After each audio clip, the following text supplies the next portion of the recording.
Hello, welcome to the setup and overview video for this HTML crash course.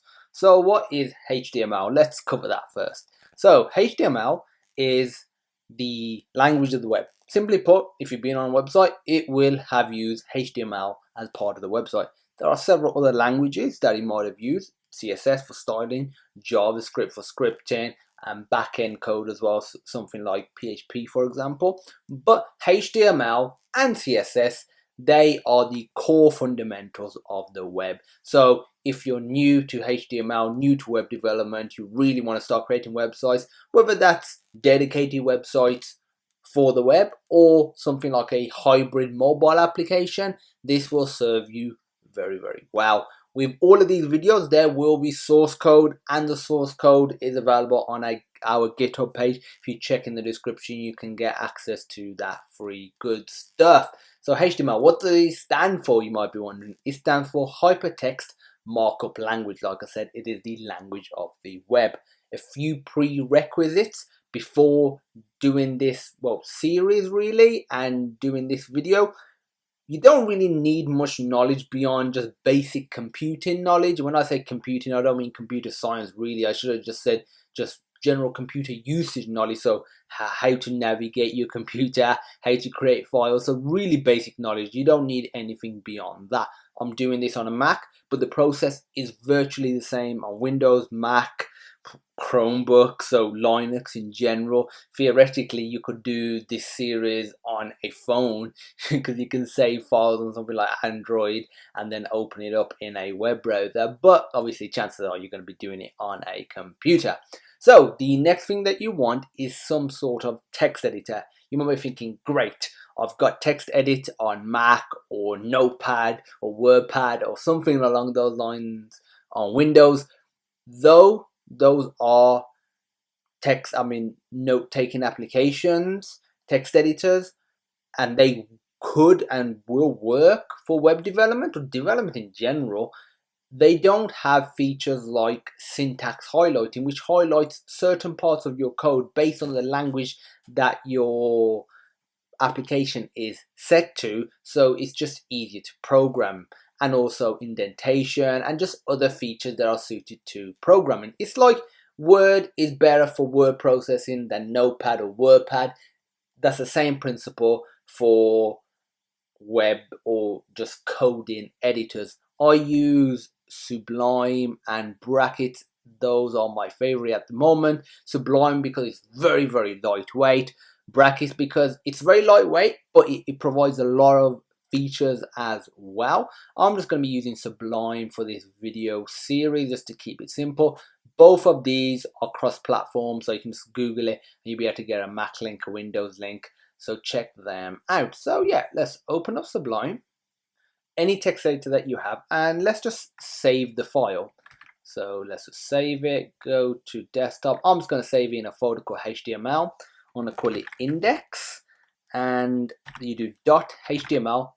Doing .html identifies it as a HTML file because it adds the file extension HTML. You can name it index or home, and what that does is if you open this folder, it automatically looks for an index or a home file. If you can't find it, then it'll give you an error, or if you explicitly specify a file to open, then it'll open that file. So generally speaking, index.html is a file that you will have on your website. So let's save that, and as you can see down here, it's changed this to HTML because there's a bunch of languages supported, and now we've got HTML. So we can start coding this up. First thing we want to do is put the doc type. So you put less than exclamation mark doc type HTML, and this just states what HTML version you're using. This is a simplified one for HTML5. The older HTML versions like 4.01, XHTML, their doc types used to be huge. Actually, I just want to show you how big some of those doc types used to be. Let's get some of the really long ones. So yeah, the doc types used to be this long to specify what HTML version you're using. But luckily with HTML5, they've made it a lot simpler, which is fantastic, which is good for us. So I remember when I was originally doing web development, I had to use these sort of doc types. Once you've done that, you want to create a HTML tag. That's what these are. They're called tags. Anything inside angle brackets is a tag, and any tag needs to be closed. So you do /HTML. That is how you close it. You start it by doing less than, the name of the tag, then greater than. And to close it, you do less than, / name of the tag, greater than. And anything inside of it is a child of this parent tag. So within here, there's two main sections. There's the head and the body tag. So let's do head. And let's do, oh, it's automatically filled. Yeah, that's another thing that something like Sublime does. It automatically fills out code, so it helps development. And let's do body. Save that. So in the head tag, you'll have stuff like meta tags, which is just information to describe your website. So for example, you could put who the author was. You could help SEO, which is search engine optimization, with keywords and other meta tag as well, data. You can have a title. So let's just put a title right now. Title. And this is what appears in the tab section. So I'm going to say awesome website. So if I save this, go back to my web browser, this is the title right here. Let's just minimize that. And then below this, you can have stuff like, you can include style sheets, CSS files, and script files as well, JavaScript files. Generally speaking, you'll probably include JavaScript files at the end just before your closing body tag. The reason for that is CSS you would include before because it's the visualization, the design of the website. You want that to appear first. JavaScript files, they're usually not as important for the initial look and feel of the website, so you load them after, so the website just loads faster. To do a comment, if you know what a comment is, great. If you don't, simply put a piece of text that isn't run, but it's great for describing parts of your code, because as your code expands and it becomes really big, as it will when you create any sort of reasonable sized project, it can become difficult to read it, especially if you're going back weeks or months later and you're just like, what the hell is this? This is a great way of writing some basic descriptions which aren't run. So if I put style sheet link, so this is where style sheet links like CSS will go. We'll be covering that in a later video. This is JavaScript links.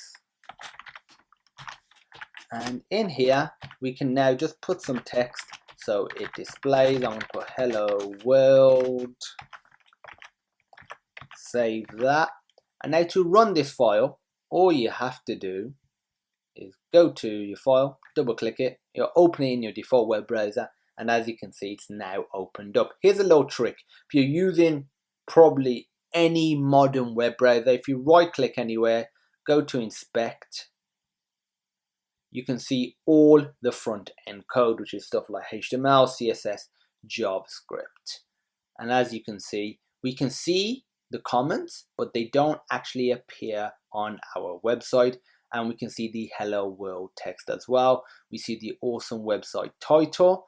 That's it for this simple setup and overview of HTML. If you have any questions, feel free to post them on our education platform, sonarlearning.co.uk. Also, I recommend that you just have a look at this, experiment with it. There's not much to experiment with, but change the title, add a bit of text, have a look what comments can do. Try commenting out code. That's a very powerful feature for developing. And I will see you in the next video. And I hope you have a good day.